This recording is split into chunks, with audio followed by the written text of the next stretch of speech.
Well, listen, this is not a business for the faint of heart. Let me tell you. Tommy and I were there, and we were having dinner, and we went to the club after. And I was like, "Yo, these labels are putting out so much garbage. Who's gonna care about this record in 6 months? There's a quick burn." Listen, Todd, and there were a lot of talented people in the game.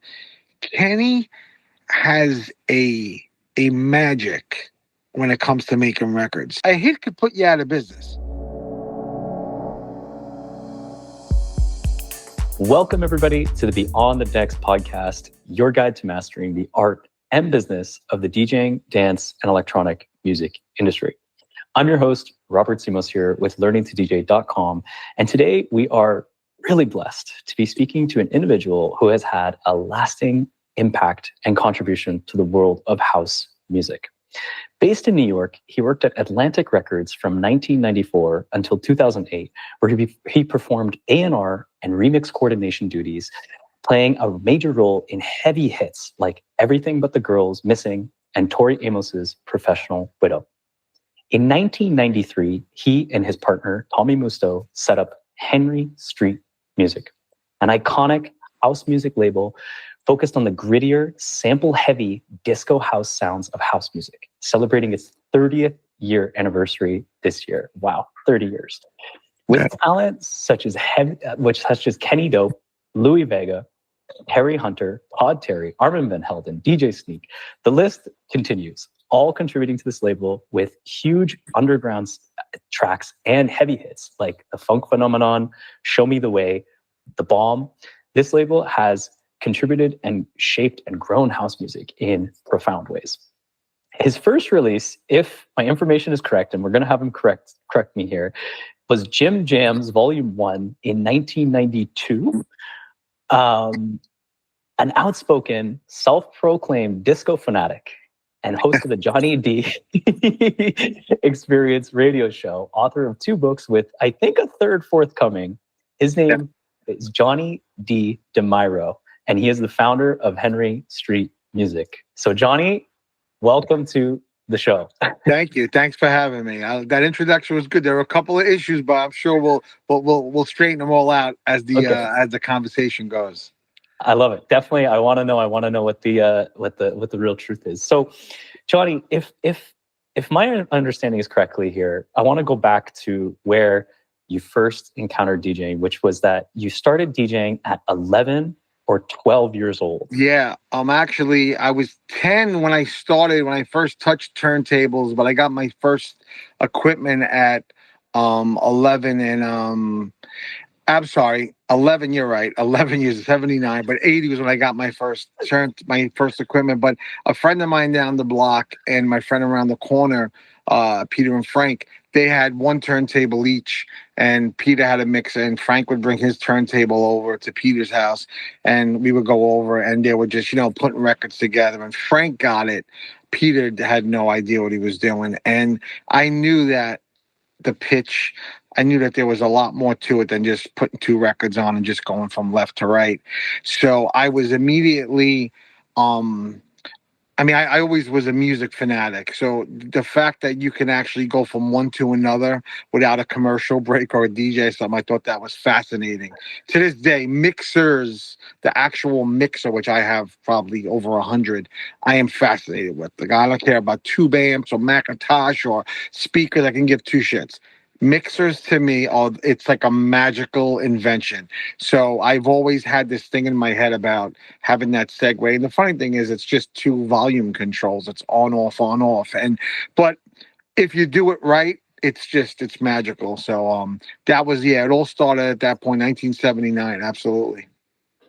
And then I think at 14, you started going to Studio 54, or? Yes. And 14, I was at the same time of, so Studio 54, there was, that's one of the biggest influences in my life. And I was 14, and obviously at the time, the drinking age was 19.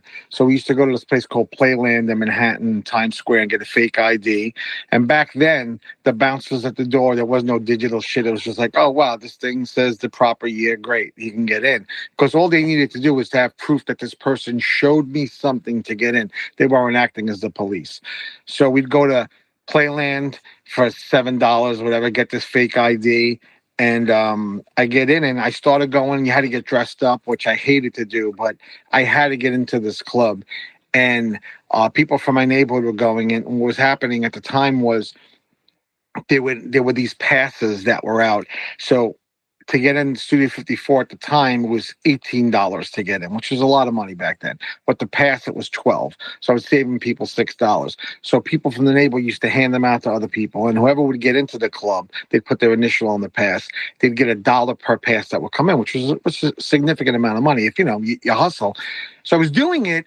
And I noticed that a lot of people in the neighborhood were all just giving it to the same people. So I was like, I'm never going to, and I was doing okay with it. And I realized if I get to the club early, I could just hit the line, because the line used to go from 54th Street all the way around to 53rd, which was the back of the Roseland.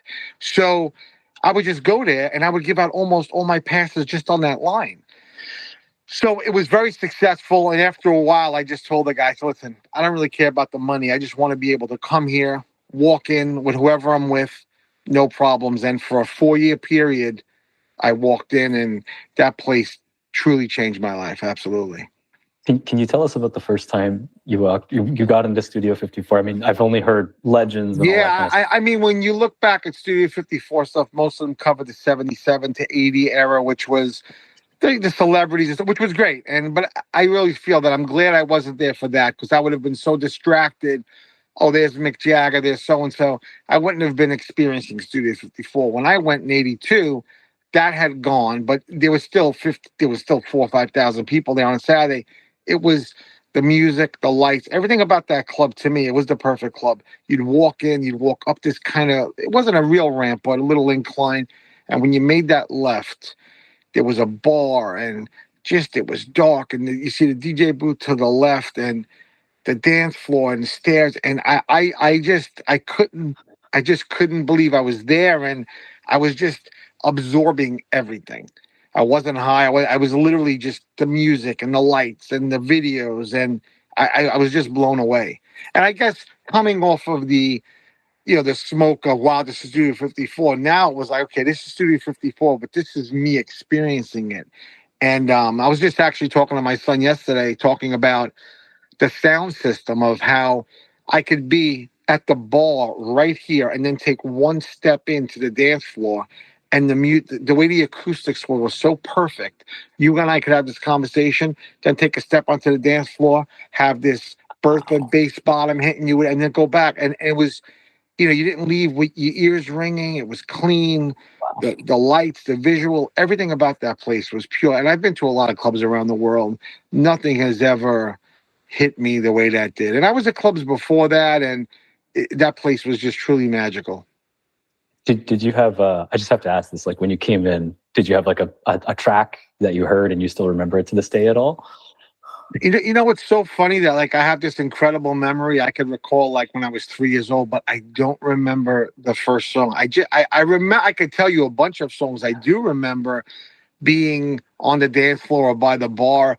I don't remember the first song. I think when I walked in, I literally had one of those out-of-body experiences of like, why me? It's like you're walking up, but they're gonna come and tell me your ID is fake, whatever. Get out of here. You're full of shit. Like you don't know where it's gonna go.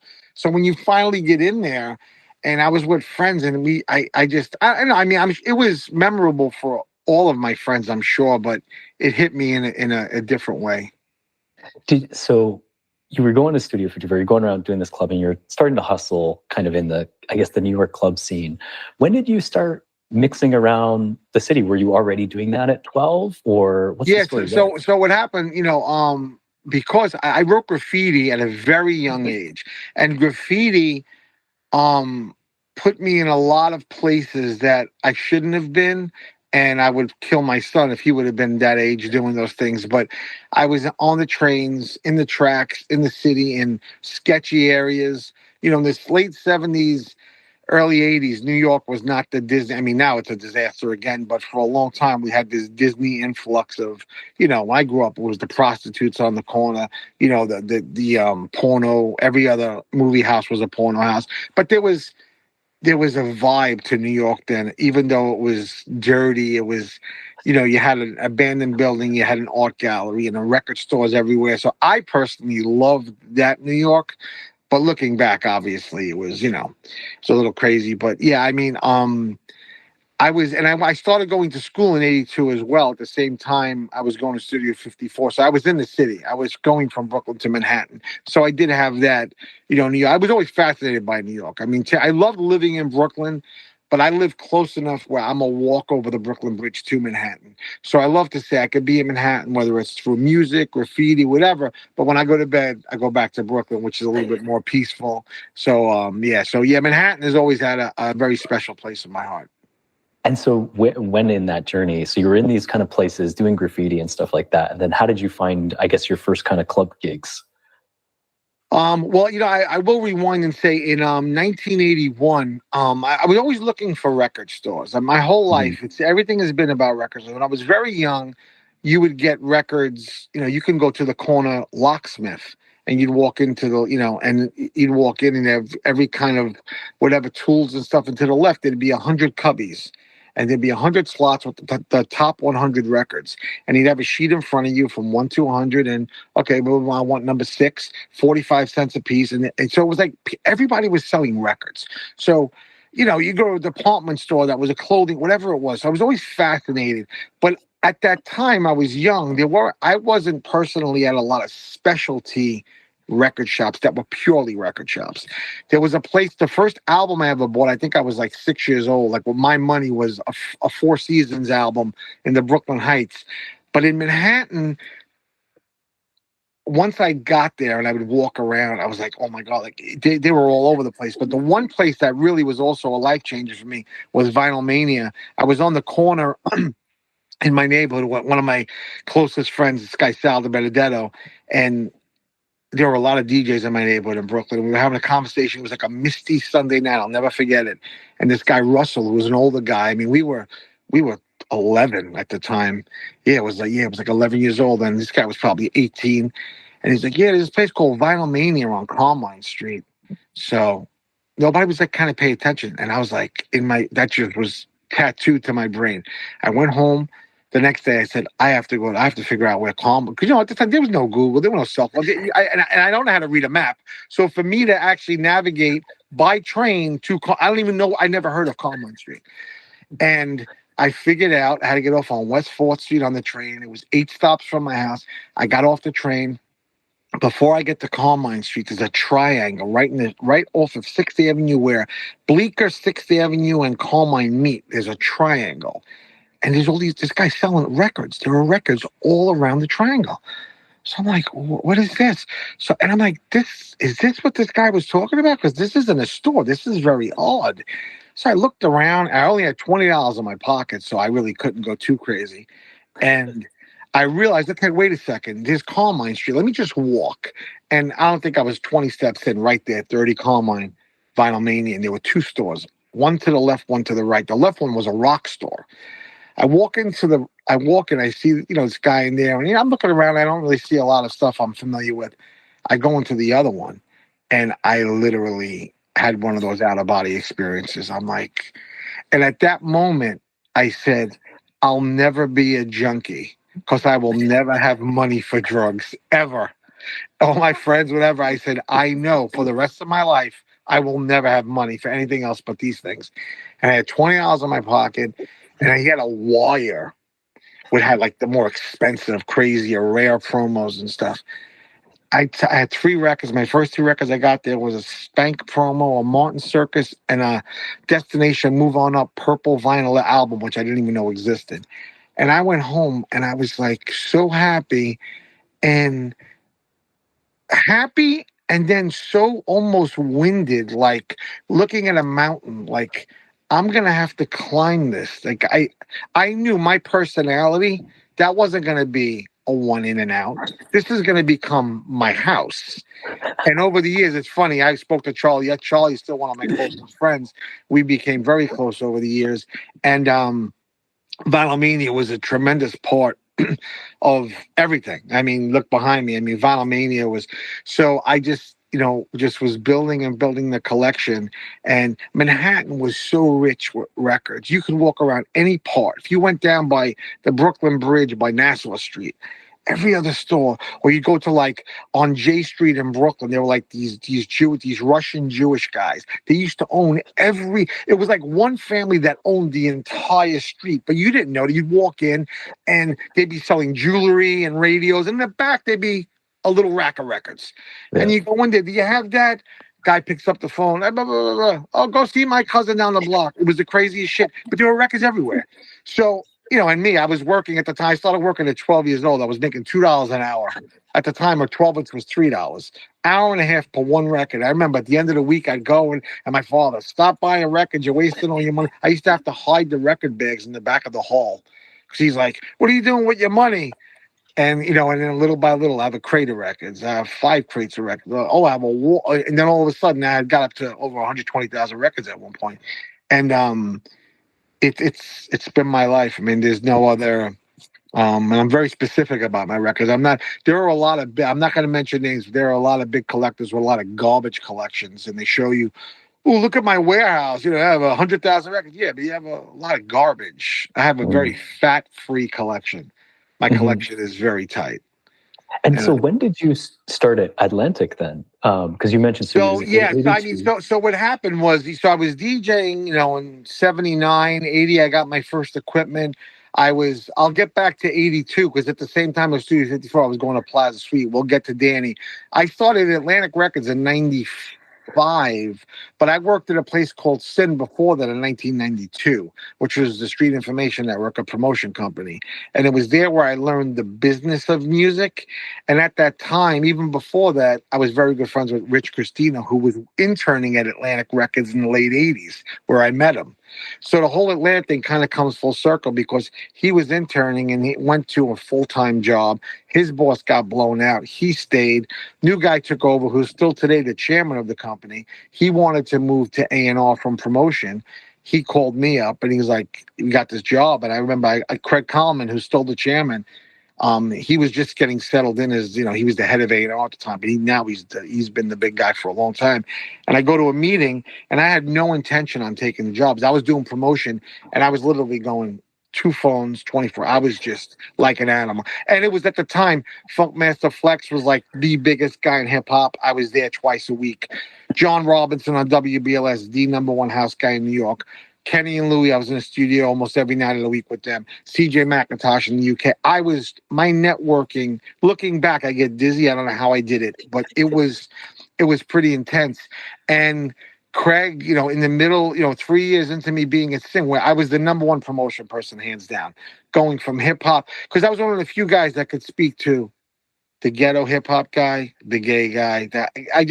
I'm a music guy. So you talk to me, you realize I know what I'm talking about. I'm not faking the funk of, oh, he's talking about Tribe Called Quest. I can talk deep about Tribe Called, and I can talk deep about, the gayest Sasha and Digweed record. So I was able to get the respect from other DJs and stuff. So my job as a promotion person, although the most frustrating job in the world, because I have to check my ego and what I know to talk to some DJ who's spinning for 60 people in Ohio on a Wednesday night, because I need his ad on a Billboard chart or a mix show play in some bullshit mix show in some horrible area. But my job is my job. So you need to get records played and spread the word.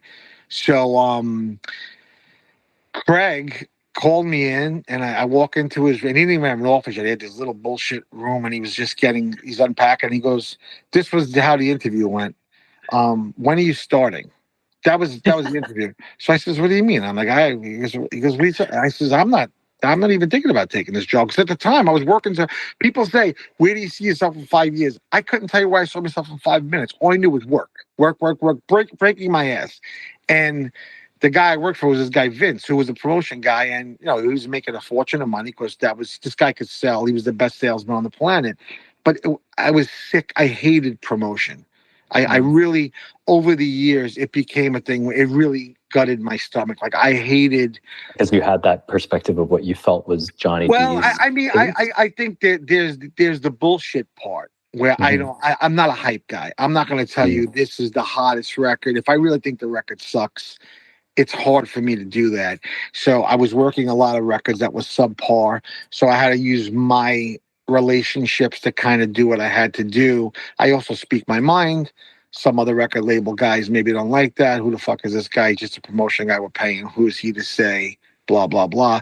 There were a Mhm. lot of things where it's kind of like, we're going to let you work, but you got to follow. And I really don't like, I, I know what I'm talking about.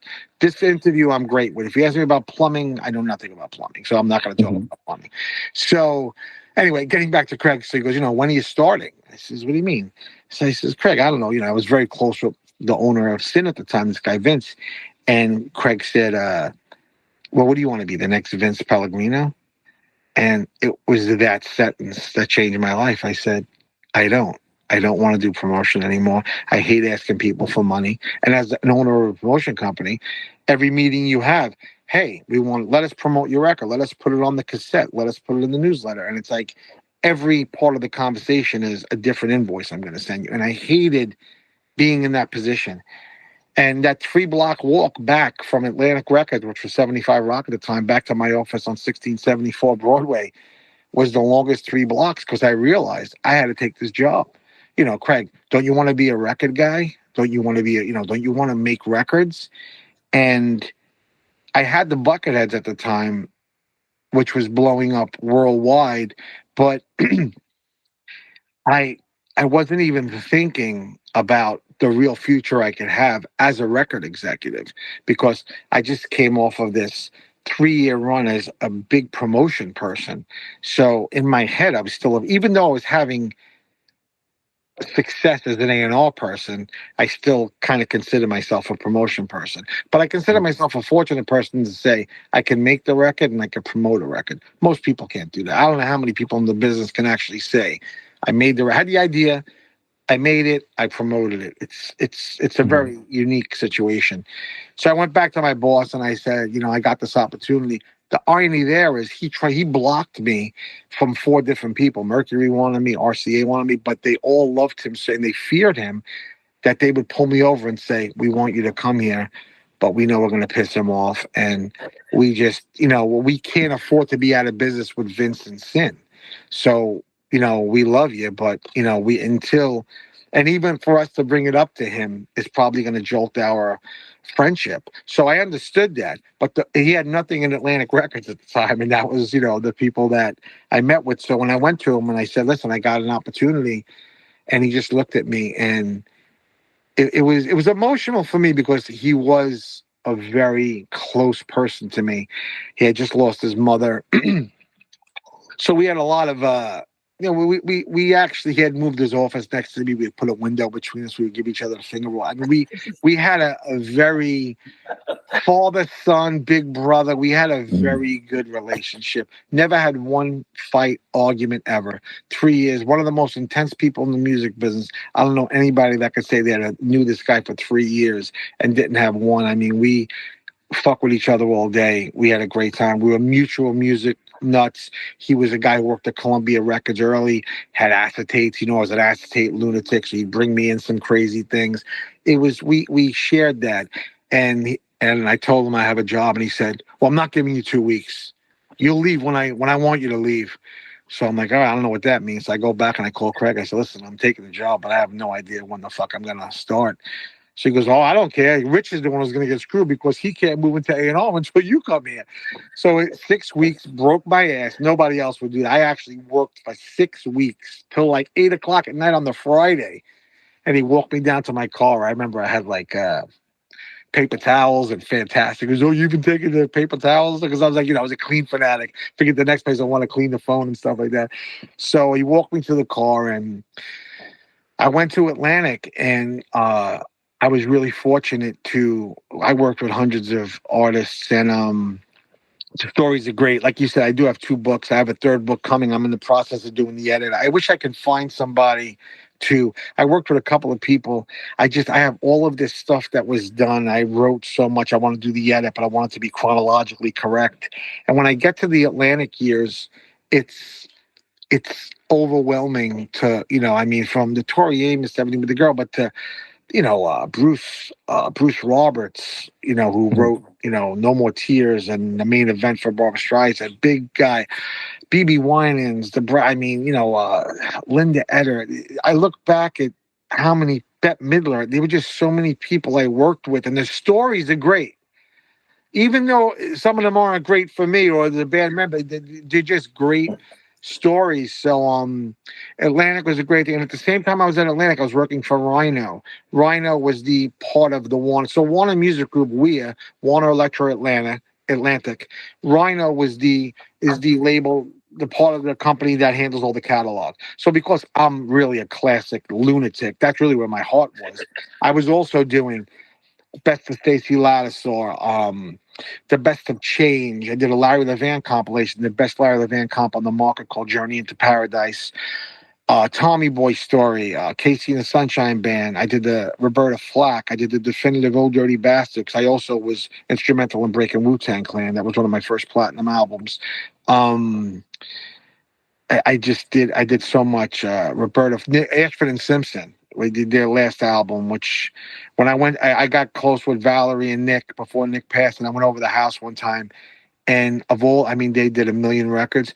The only CD they had on their wall was the one I did, which I thought was phenomenal. I was like, wow. I was in the way the house, they have a townhouse in Manhattan, and it's like different levels. And where Nick had all his cologne and stuff, the CD was sitting there. I thought that was like such a cool thing. Like of all the stuff So that they've done.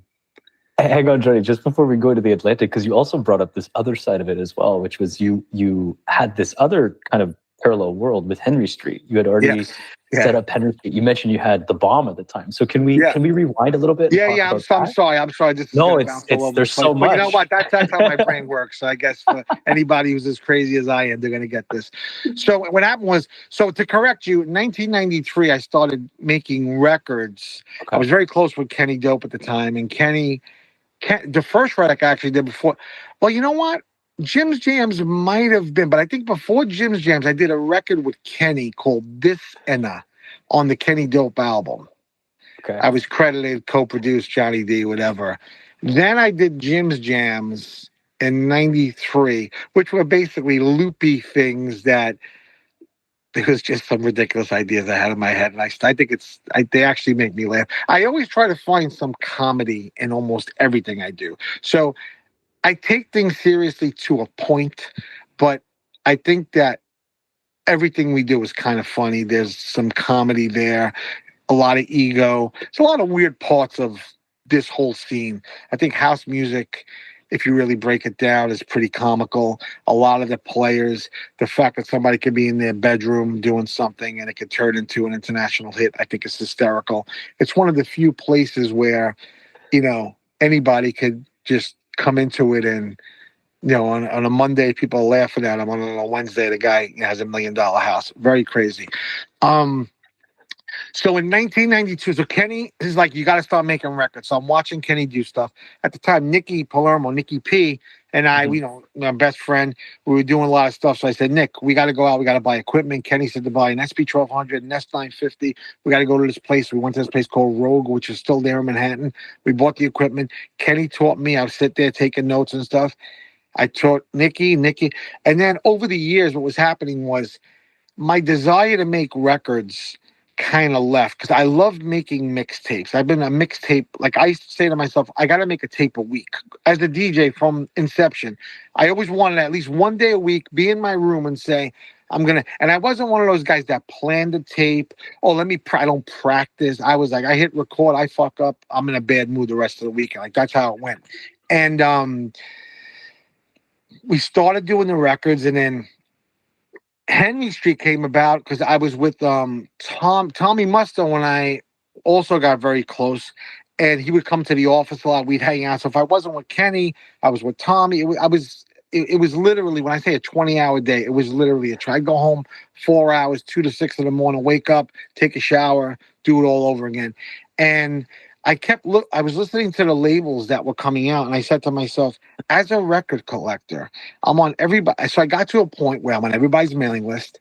I'm in all these record pools for free because I'm at Sin and I'm this guy. So people are sending me shit. Now I'm in a room actually achieving the dream. was my dream to have fucking records. Now you can't walk in my office. I have records everywhere, and I don't want to take them home. So I'm like, there's something wrong for me to, because space was always an issue. Space is always going to be an issue for me. So I said, if I don't want to take these records home, they're doing something wrong. I was giving a lot of them away. Charlie Rapone, funny how time goes by. Now I'm at a point where I'm sending Charlie records. My assistant at Atlantic Records used to have 10 to 20 labels ready to go at all times. Send this box to Charlie. 60 comments. He was getting records. He was getting boxes of records from me constantly. Stuff would come in, every genre. If I didn't want it, could send it to Charlie. So I was with Tommy one night, went to dinner, went to Sound Factory Barn on Wednesday, which was Louis. That was like the only club I cared about, realistically, which was, I should have cared a lot more about every club in Manhattan. But Louis on a Wednesday night, that was everything to me. And Tommy and I were there, we were having dinner, and we went to the club after. And I was like, yo, these labels are putting out so much garbage, these keyboardy, synthy things. I mean, who's gonna care about this record in 6 months? There's a quick burn. And he goes, well, why don't you start your own label? And he goes, I have pressing and distribution. Silvio Tancredi, who passed away, rest in peace, and Tommy had Northcott Productions. They had their label Suburban and Fourth Floor and other labels. Then they were distributing for the guys who did Traxsource and so many other people. So I said, all right. He goes, just put it. So my vision was, I was a disco person. If I took a disco loop from 20 years ago, I'd get 20 more years out of it. Not about robbing people. It was more about paying a tribute to records that a lot of people it got by them or they just forgot about. And at the time, like I said, with Kenny, being as close as I was, I knew having a name to, I'm going to come out into a field where there are a whole bunch of labels that exist already. How am I going to be special? So Kenny blessed me, gave me the first release, and it gave me an instant recognition. And from there, the momentum just, I had a lot of good relationships going on at the same time. So it came a little easier for me to get things. Plus, I think that my credibility, not that I want to blow myself, but I mean, I know what I'm talking about. And people kind of, they get me. So they're like, you know what, this guy is the real deal, whatever it was.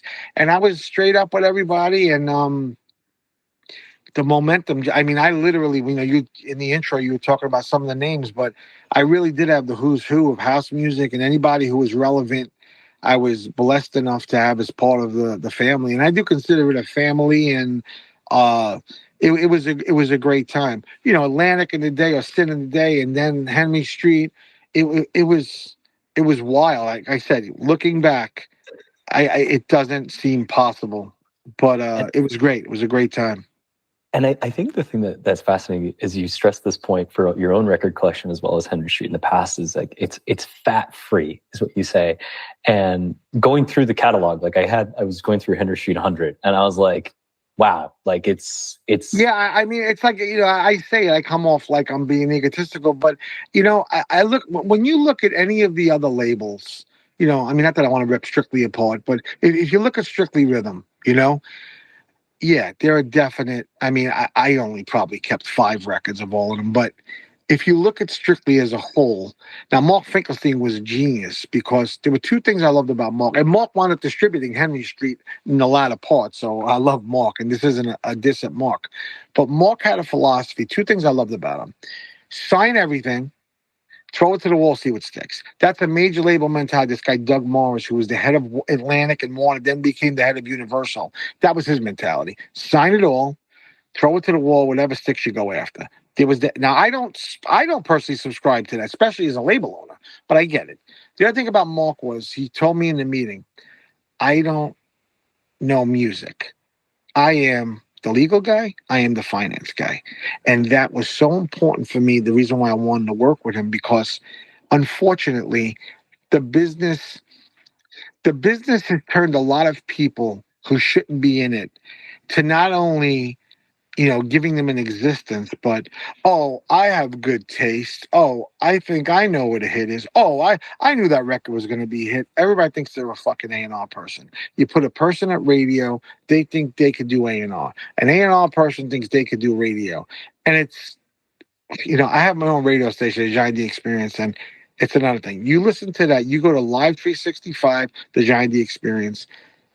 If you listen to that station for 1 hour,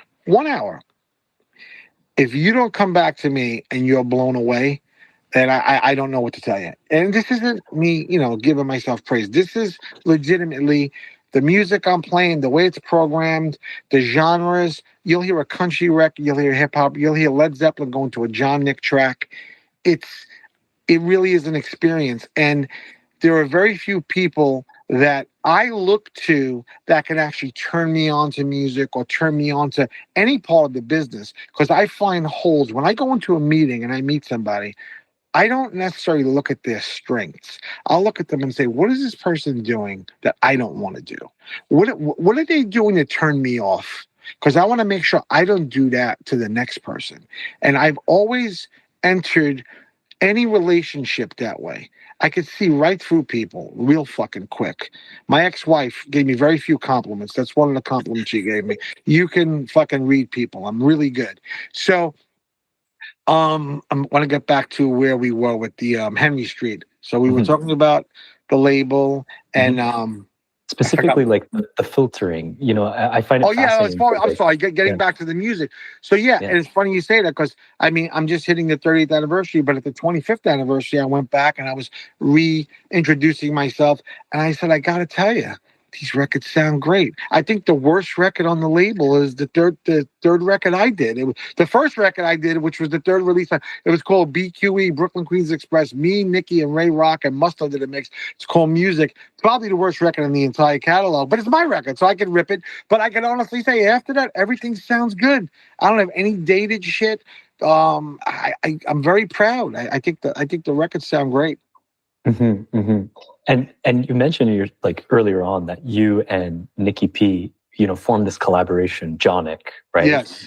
Can we go a little bit deeper into that story? And also you mentioned Kenny had been teaching you at the time. Where did your and Kenny relationship come from? So Kenny and I met, there was a guy named George Lamond. He's a freestyle artist. I don't know how big in Toronto freestyle is, but I was crazy into freestyle. I was there at the peak, like Louis Vega, and that I was there. I was spending 3 nights a week. Like I loved freestyle, and house was happening at the same time. But I was a freestyle, like I was in. But there were good freestyles, bad freestyle.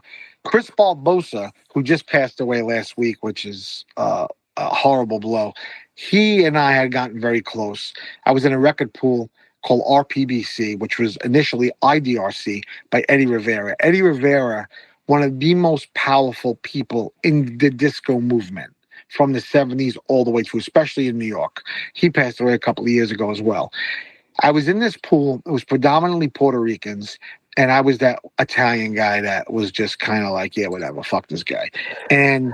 But I was there. I knew there was a reason I had to be at this pool. I knew that there were connections and I was going to meet people and things were going to happen for me. So I was like, check my ego at the door. Even though I'm playing 3 nights a week, they're not giving me any love in the newsletter because my name doesn't end with a Z or some other, Puerto Rican fucking whatever their name is. So I knew I wasn't going to get that. But I said, I'm going to just use this place to my benefit. And I met Chris Barbosa at one of the nights, and Chris and I just clicked. And Chris was responsible for Shannon, Let the Music Play, Xena on the Upside, Yo Little Brother, Nolan Thomas, a million hits, Jimmy Tunnel, U-Turn, Let the Music Play. I just a gazillion records. Give me the night. Then he started Lagosa Records.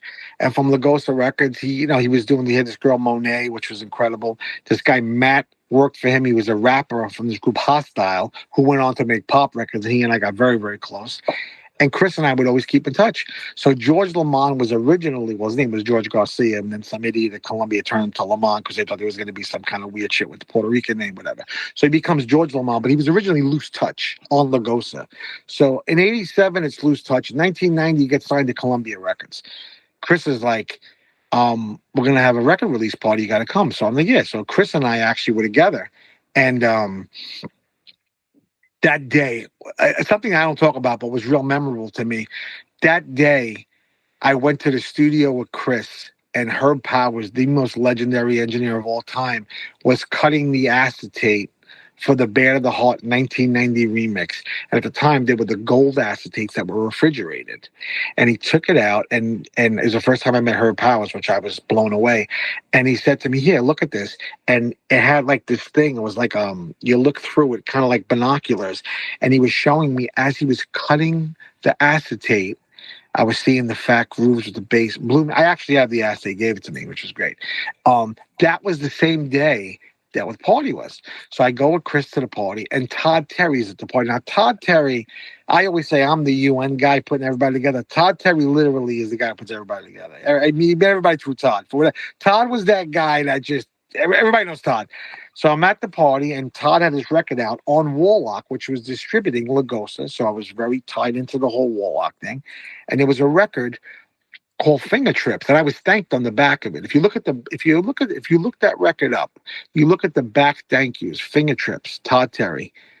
Look at the names on that. It's a pretty crazy list of people. Every time I look back at that, it blows my mind. And I was fortunate enough to be on that list. But I go up to Todd, I says, "I see this record on your label, on the EP by this guy Kenny Dope. Chick's banging. Who is it?" He goes, "Go ask him. He's standing right there." So I go over to him.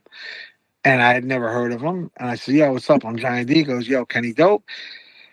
And he lived 10 minutes away from me. He worked at a record shop at the time on Fifth Avenue in Brooklyn in Sunset Park. I'm from Carroll Gardens, which is a predominantly Italian neighborhood. He was from Sunset Park, which is predominantly a Puerto Rican neighborhood.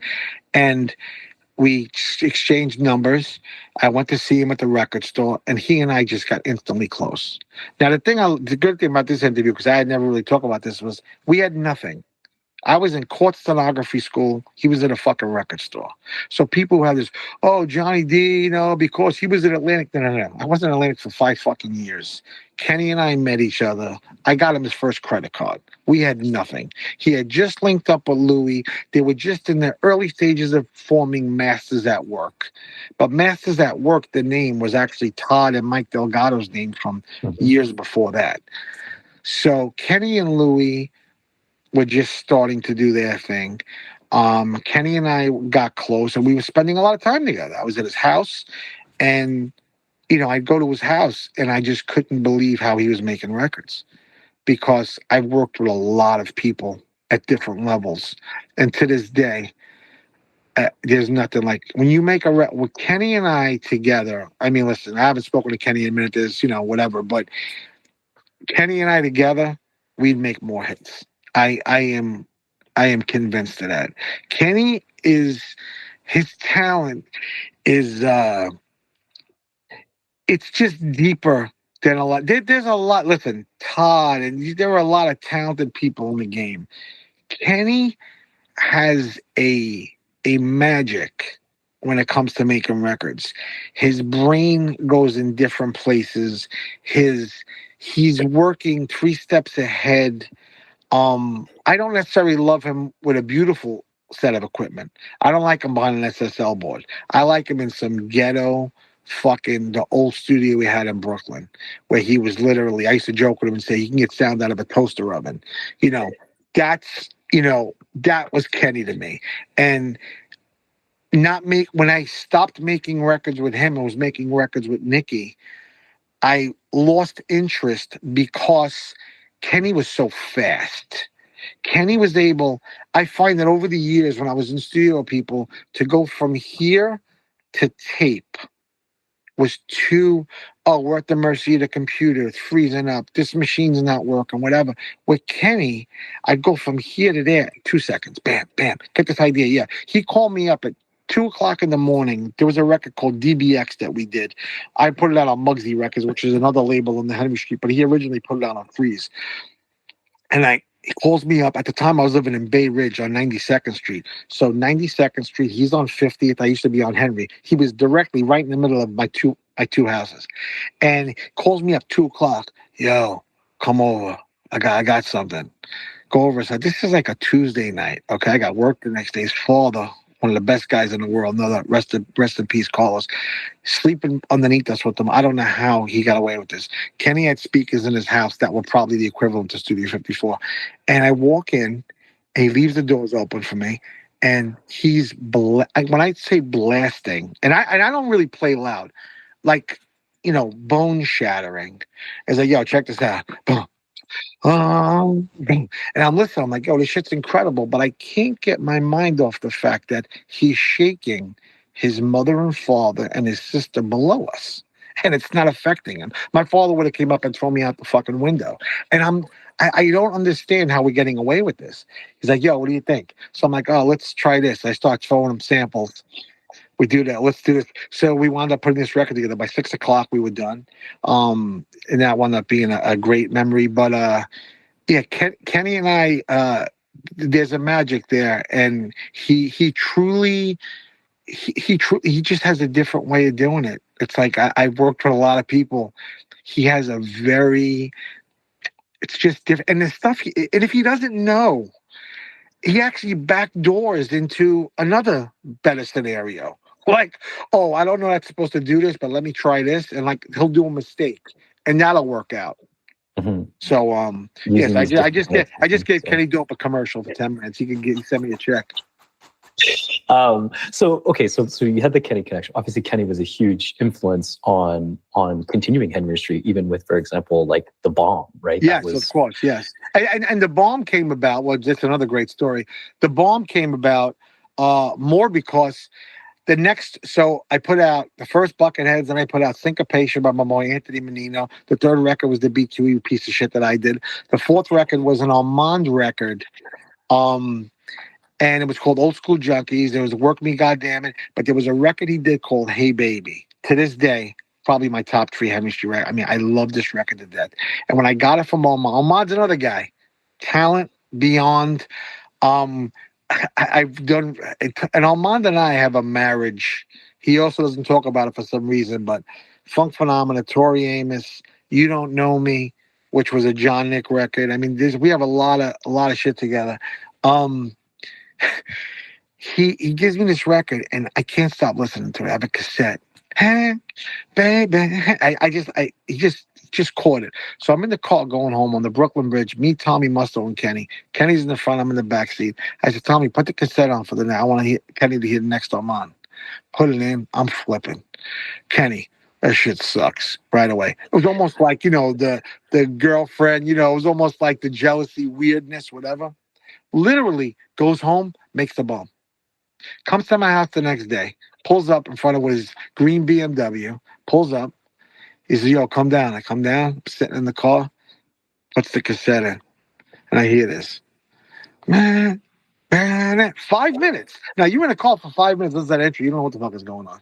Then all of a sudden, I'm looking straight ahead. We didn't say a word for 14 minutes and 53 seconds, I believe it is.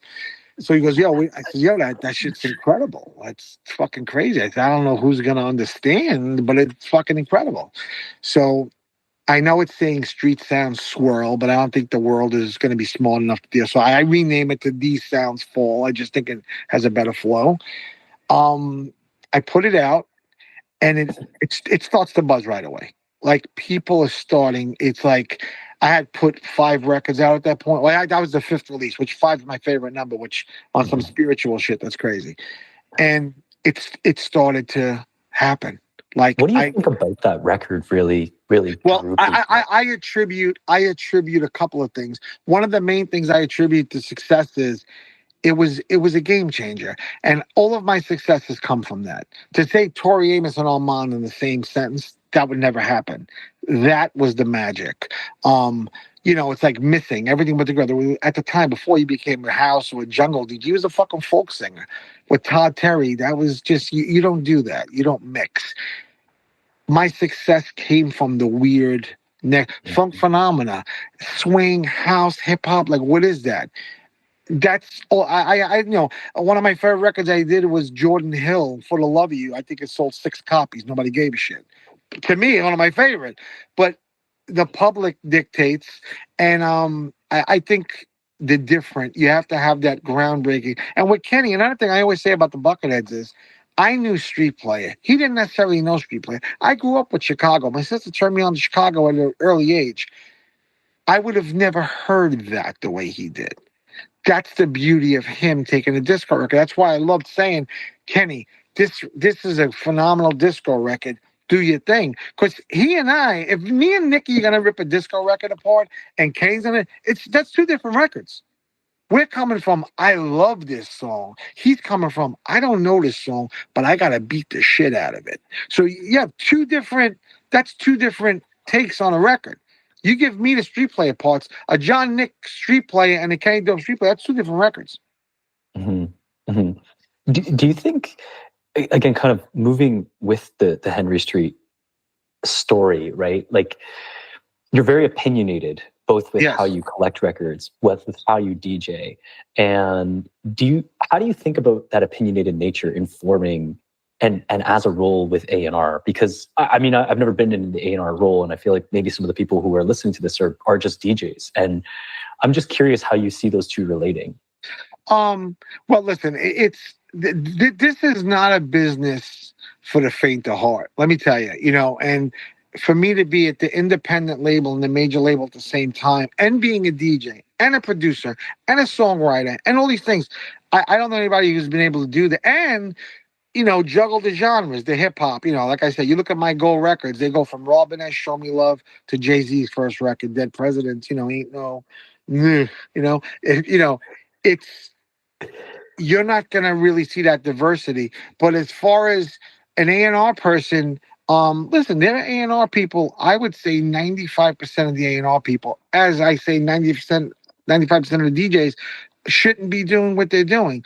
Most A&R people jump on the bandwagon. Who's hot right now? This guy's hot. Let's get him. That's where they go. Mm-hmm. Frankie Knuckles is hot. Boom, let's go to Frank. I've never been that. I used to get a record. Who should do this record? I mean, I'd have my usual suspects. I love going to East Smooth and Lenny B for pop stuff. But then again, okay, Ami Wawa should go to Masters at Work. The whole Latin thing, Gypsy Kings, whatever. BB Winans. I didn't just get them to remix the record. I had them produce the album version. A lot of people don't know that. I had them produce Jody Watley's album version of I Don't Want You Back, which is the Ramona Brooks cover. Now, realistically, at the time, Kenny's my best friend. Masters at Work could have been mixing every record on Atlantic. If you look at what they did, it was BB, the Braxtons, Jody, Gypsy. They had Tommy Musto, another one of my best friends. He didn't do everything. Christian Falk, Linda Eder, Robin. It was a hard job being friendly with people because there are people that you kind of miss. So you're like, oh shit, I could have given this one. But I think my thought process per record was probably tighter than any other person in the A&R world. And I mean that. And I'm not being egotistical. I really do believe that. I didn't just, give this to so-and-so. And there were times when I sold out. When I did Donna Summer, The Power of One, which was for the Pokemon movie, Donna Summer, I grew up and she's the queen. I was, blown away. Her husband, Bruce Sedano, was part of Brooklyn Dreams, Italian guy from Brooklyn. Like I was just, oh my God, I'm working with Donna Summer. I give Tommy Musto to do his thing, and Tommy destroyed the record. And then I go to Jonathan Peters, who was hot at the moment. Now, Jonathan Peters' records to me is like somebody getting their nails on a fucking chalkboard. It's the most, I can't listen to that shit. It's fucking absolutely noise. You go to his clubs, it was all these kids drugged up on ecstasy or whatever.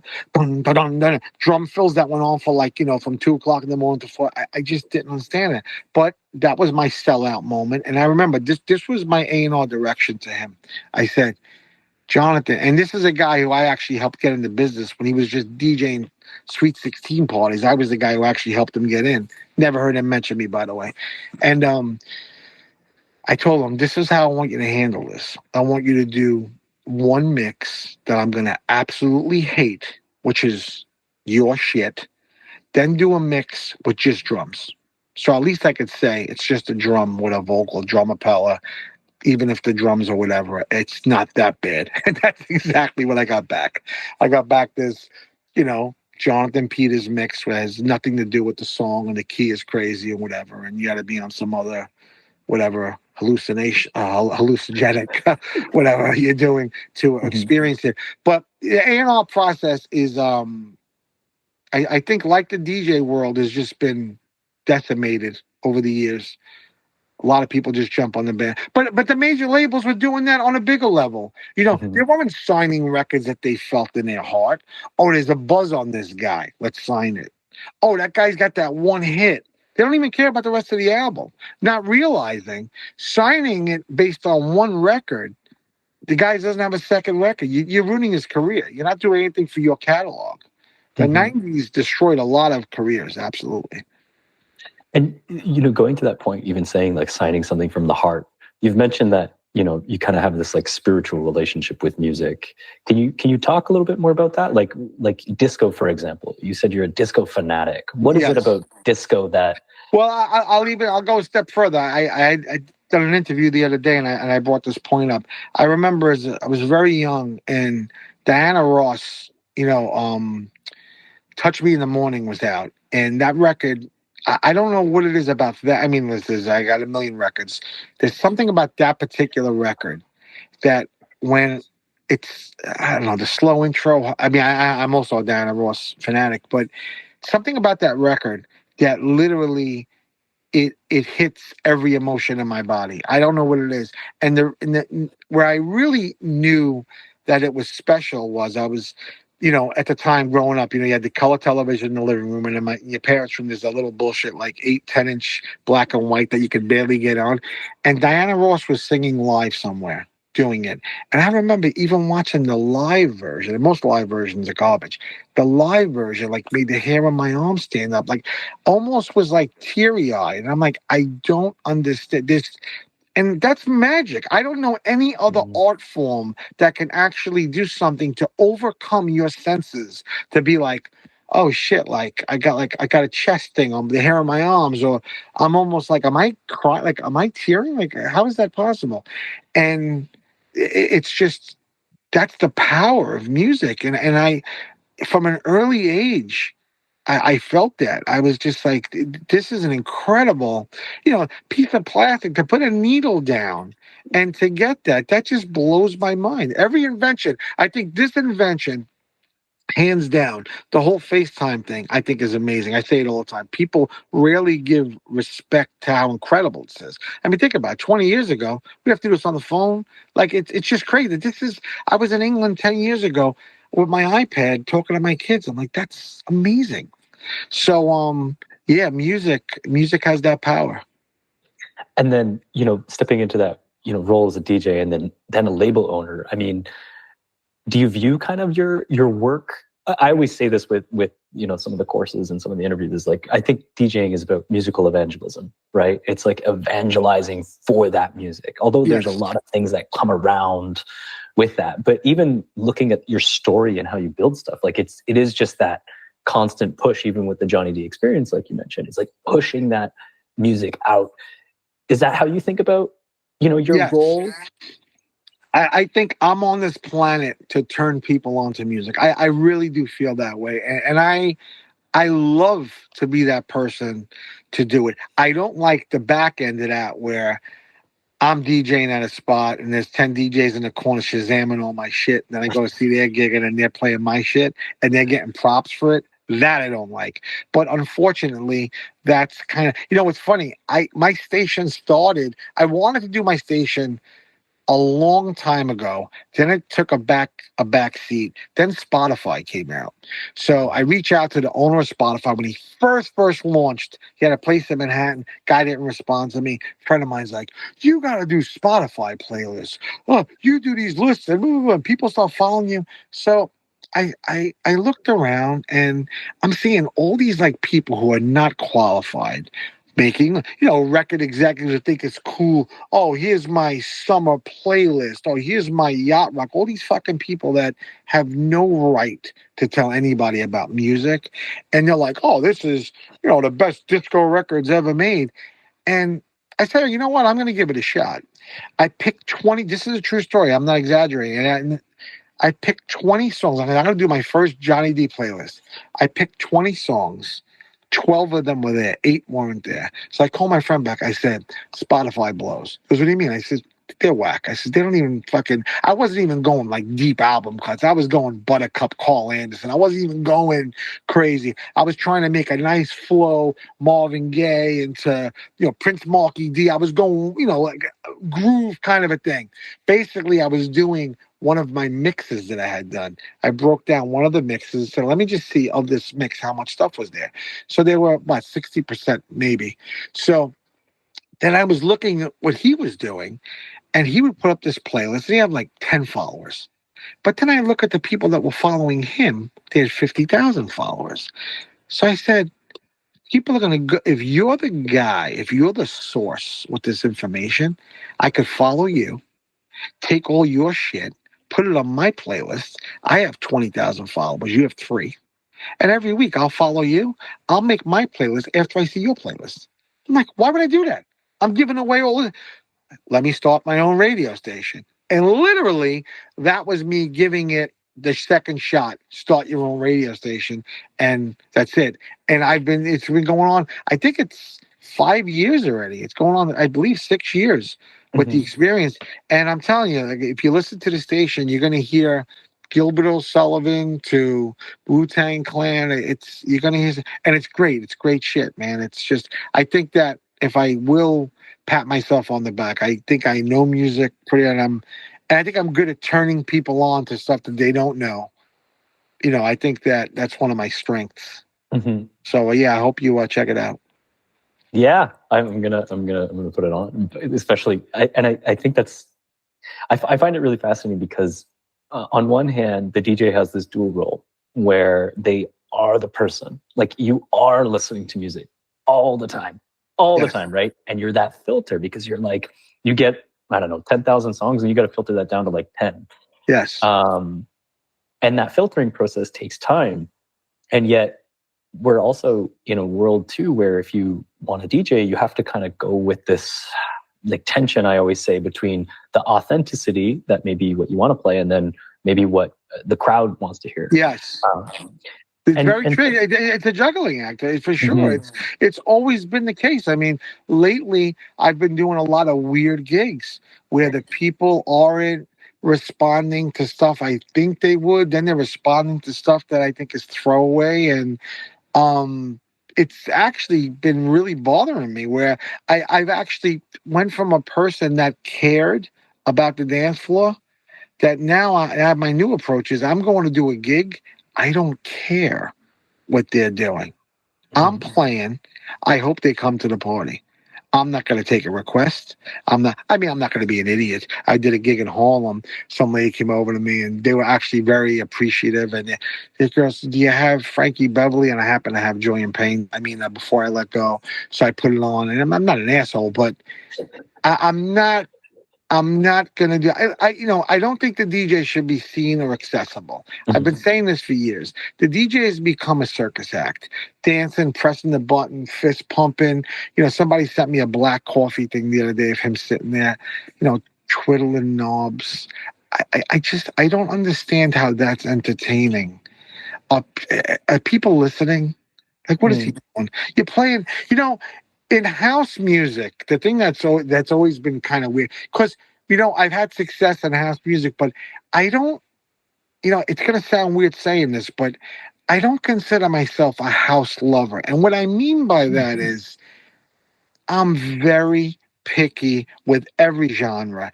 And house is, of everything I love, probably the most disposable.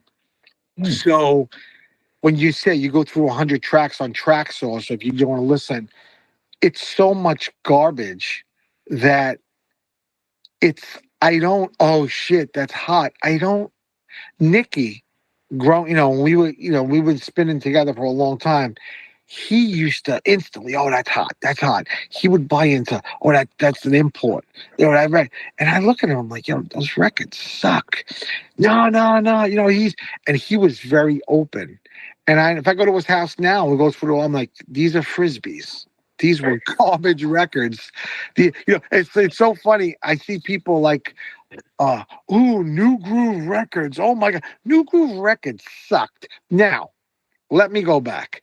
Tommy Musto and Sylvia were basically the guys that were behind it. Their influence was great, but they put out the wackest shit. Defected buys the label. Oh my God, New Groove. Those records sucked. There are so few records on there. The Bar Noir records are great. Tommy Musto basically did those records. Earth People went through Apex Fin, which I don't know if that's considered New Groove. Penny's records on New Groove were incredible. Other than that, 4 records, 5 records, maybe. That label sucked. They talk about it like it's Warner Brothers. I'm just like, what are they listening to this label? That's another just minimal, like Chicago. I think the guys in Chicago have incredible talent. I think Hurley, Marshall Jefferson, unbelievable. But the shit that they put out, if you look at your quantity, Trax Records, DJ International, they have some gems, and then there's a slew of stuff that's killing the atmosphere. Just garbage.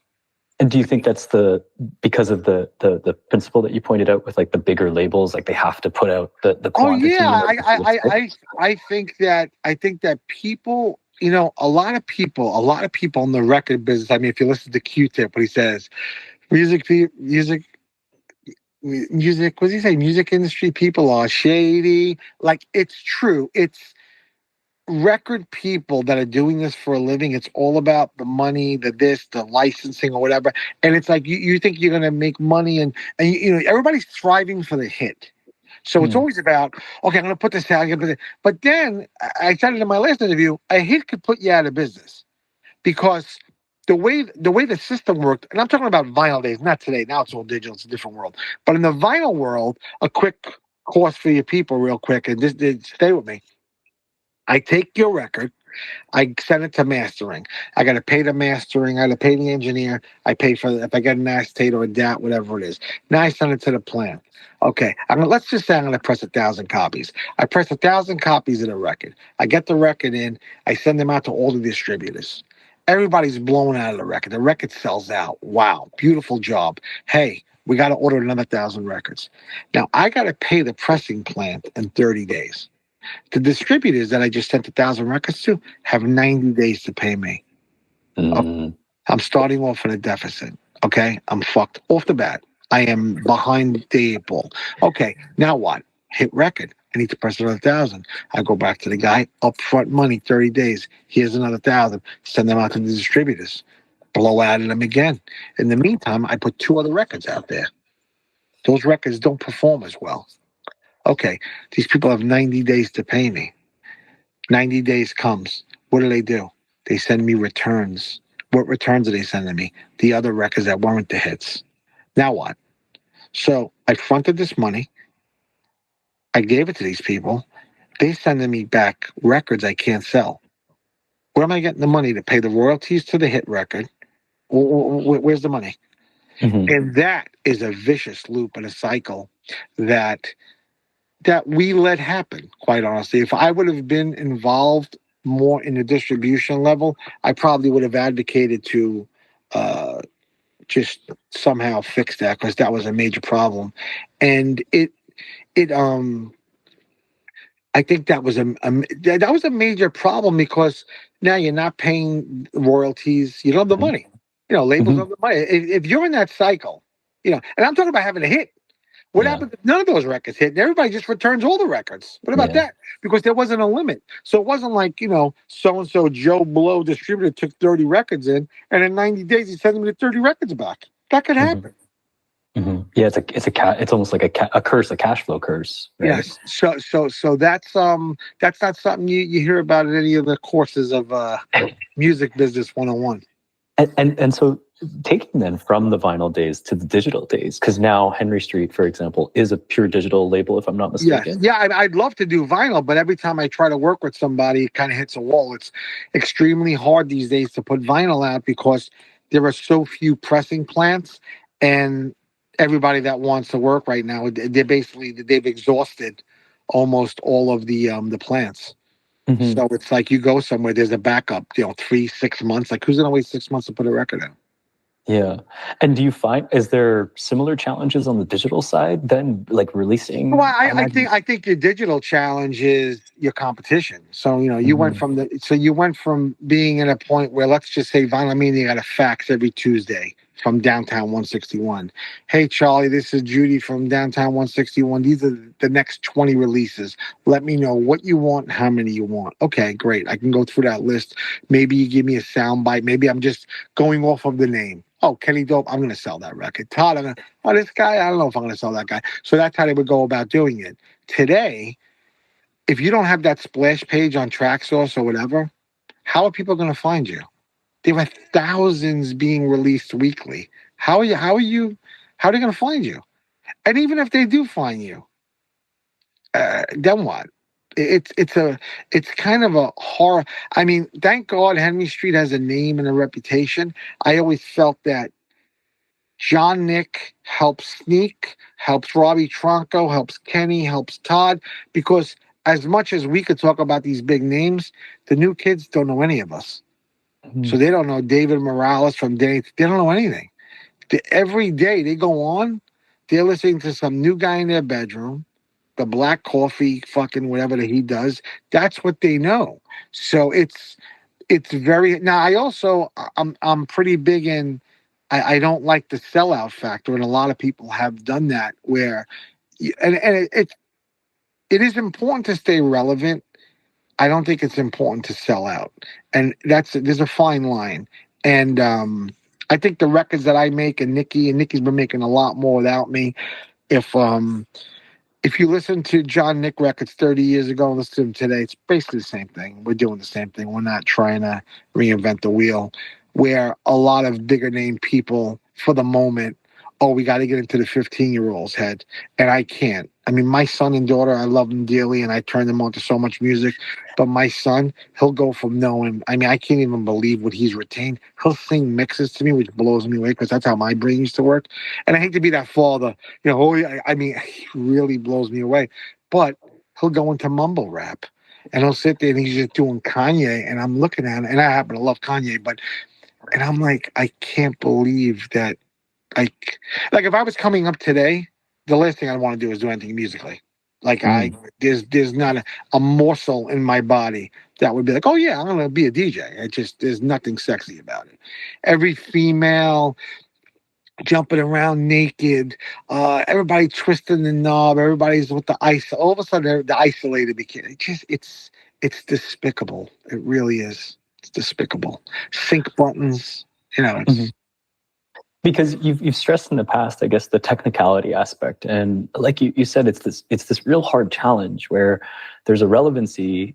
I mean, on one hand, there's the aperture and accessibility has opened up so much from the bedroom producer perspective, right? You can, I mean, and that's kind of amazing that some kid in Sri Lanka, for example, can yes, influence. absolutely. But it kind of becomes like a signal to noise problem, right? Where you're having to do all this filtering, which is the DJ's role. But then at the same time, it's like, wow, there's just so much. And then maybe is there just like a little bit of frustration when you hear, like I can think of things, for example, when I hear like a tech house remix of something from like the 2000s, and I'm in my head like, why am I hearing this Yes, when there's yeah. so much quantity of, is that kind of similar to, I mean, maybe some of the frustrations you feel with modern DJing? Yeah, I mean, there are multiple levels why I think it's well, listen, I don't think we're gonna get hits from the dance scene. I'm talking Mm, about real hits. Bucketheads is 30 years old. The record's like a brand new record. People still love it. It's still relevant. Very blessed to have that. But I don't see that ever happening again. It's just mhm, you're never going to get that global support. Each person now, every DJ is in fact a producer. If you have an iPhone, you could basically be a producer. So why are you going to play the Johnny D version of the remix? I could just do my own. mhm. That's just what it's turned into. So now a DJ with a tremendous ego, which everybody has. I mean, every DJ has an ego. I don't care what they say. Nobody even wants to discuss that, but it's true. So now as a DJ, why am I going to go out and play for 10 people, 1,000 people, 10,000 people and play your remix? Play my own mix. Mhm. And then after that, I'll play my next remix. So it's turned into such a when this world became digital, when the Mhm. CD thing came out, that was a punch to the stomach, and a lot of people didn't embrace it. They're like, oh, I'm a vinyl purist, blah blah blah blah blah. And I never was waving that flag. I always felt like I love vinyl, but listen, CDs. I got 1,000 hard drives. I'm a lunatic with all of it. Vinyl's my heart, but of course, I'm doing a gig. Don't want to carry 6 crates of records. I bring a flash drive with me. I put it in. I can't stand CDJs, but I'll use them. And um, if you look at the whole part of it, it's just when the CDs came, and then nobody, like, from the RIAA that supposed to be like, oh, that guy's on the corner selling bootleg CDs there, but it was kind of like they get a little tap on the hand. The next day they come back again. Everybody's over there, and it was a mess. So our business was ruined by that. Mhm. It wasn't until the movie company started getting the DVDs bootleg. That's when all of a sudden people gave a shit, because that level of money was hitting different pockets.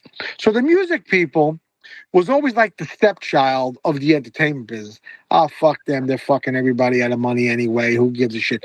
But the head people that were in charge of movies were like, wait a second. Now you're getting to us. Now it's not funny anymore. And that's when the FBI cracked down and whatever. But Napster comes out. Once those things come out, that's it. And the Mhm. major labels, who should have been the ones to embrace it and take it over, they couldn't control it. And that was the end of it. That was the demise of the music business. They can no longer control it. Years ago, if somebody took a Rolling Stones record and made a bootleg, you'd press a couple of thousand copies.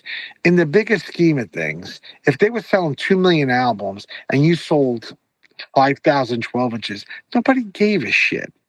They almost looked at it like, oh, that's a really cool thing. You know what? We'll buy the bootlegs out and send them to the fan club of the Rolling Stones. It Mhm. was almost like the major labels would use that street credibility. Oh, somebody bootlegged the live performance of the Who. Oh, let's put it out. Let them do it, and then we'll buy 1,000 of them and we'll give them away. Mhm. It when it became a digital thing and you can't control and you could put it out. I remember I was programming.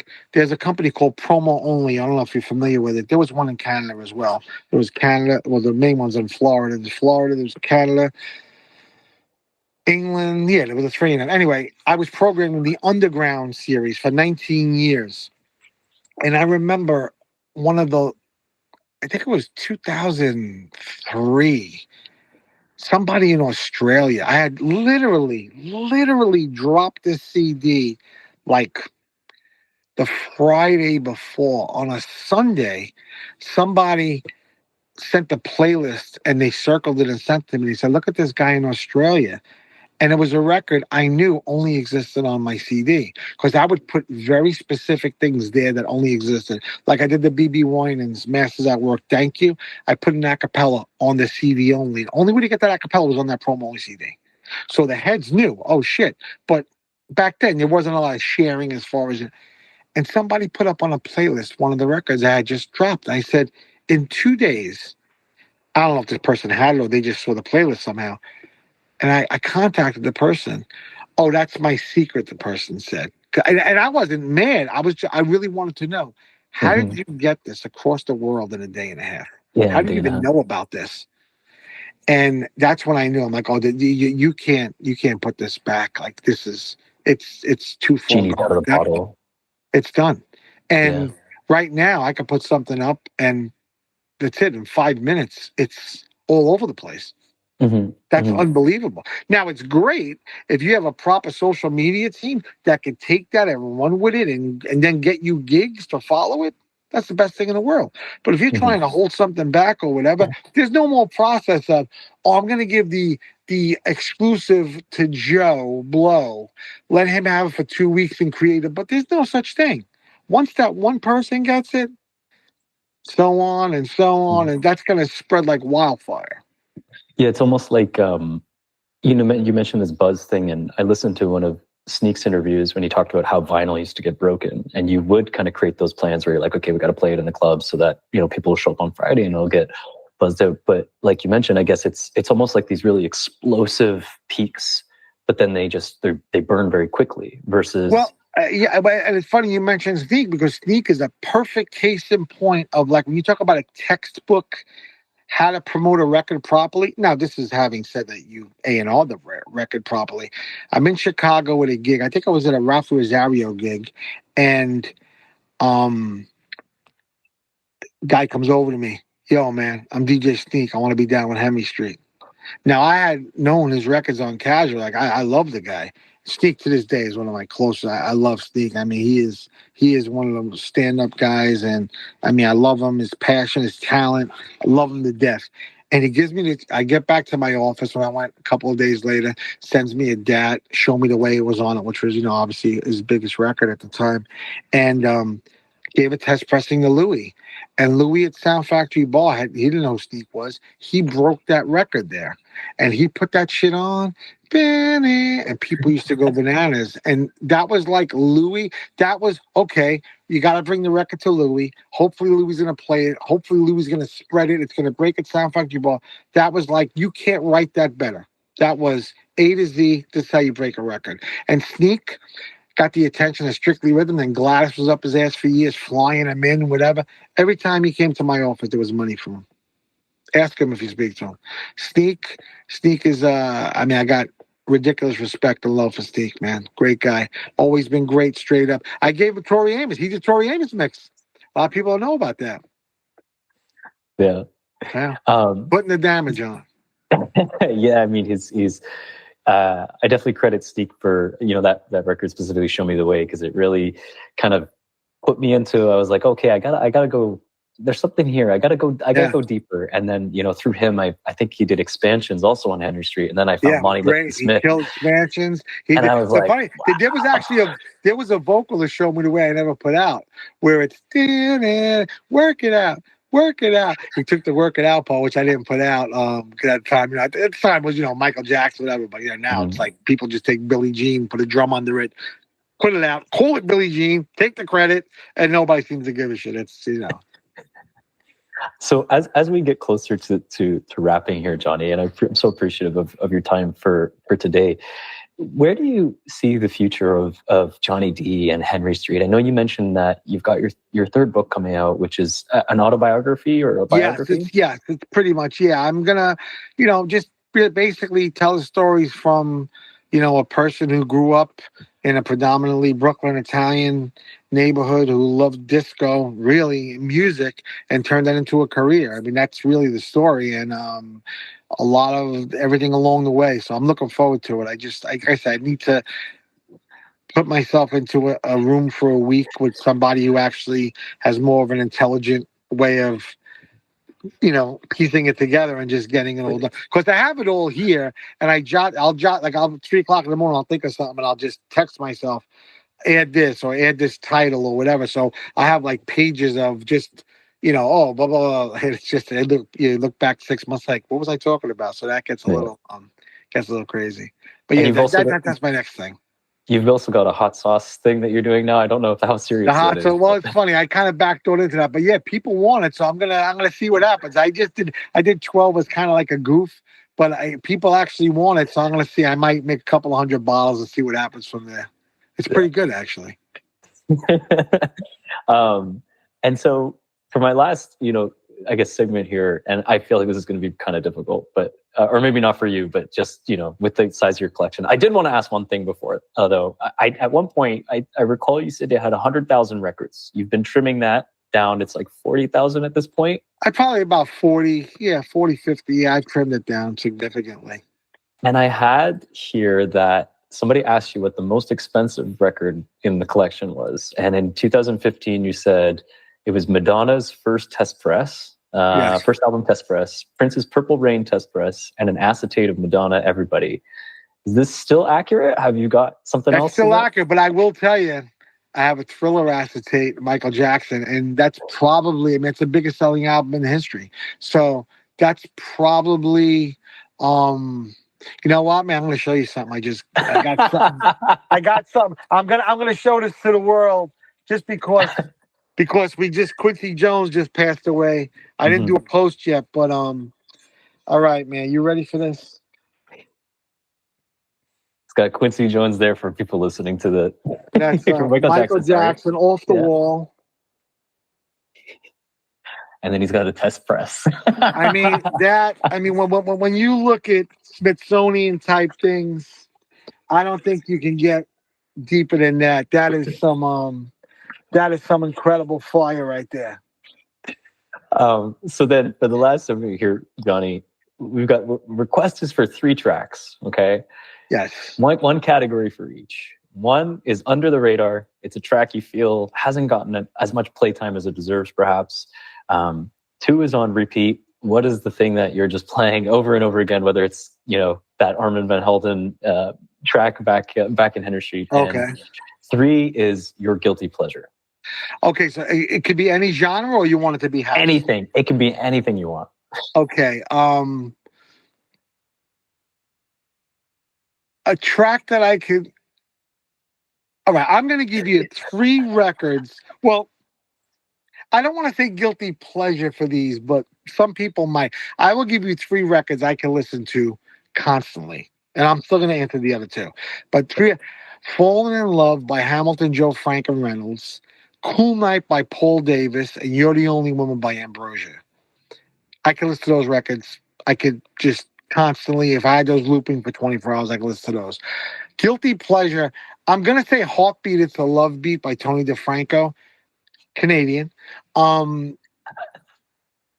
That record was something. If you look behind me, I have an actual a promo picture in the corner over there. It's right underneath above a Prince autograph of Purple Rain. But that record is just from when I was a kid. And last year was 50th anniversary of the record. I reached out to him, and he did a drop for my radio station. I almost passed out.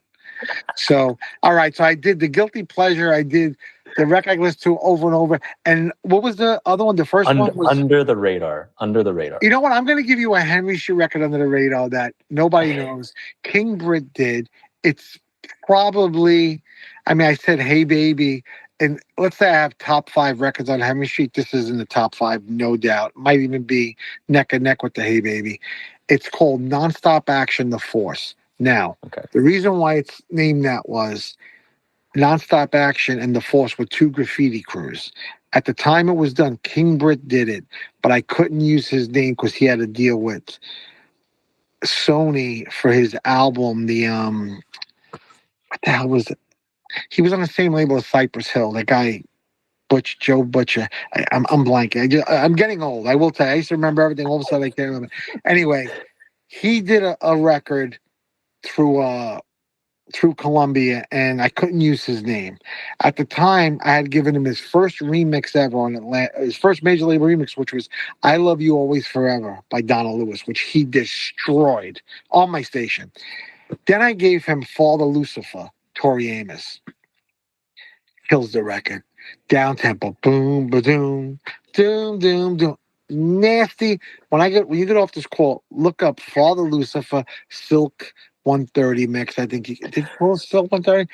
He does a house version, and I go bananas, and I'm like, I gotta have this. So I just kept it. That's Nonstop Action, The Force. The credits read KB, King Britt, and JW, which was John Wick. That was his partner at the time.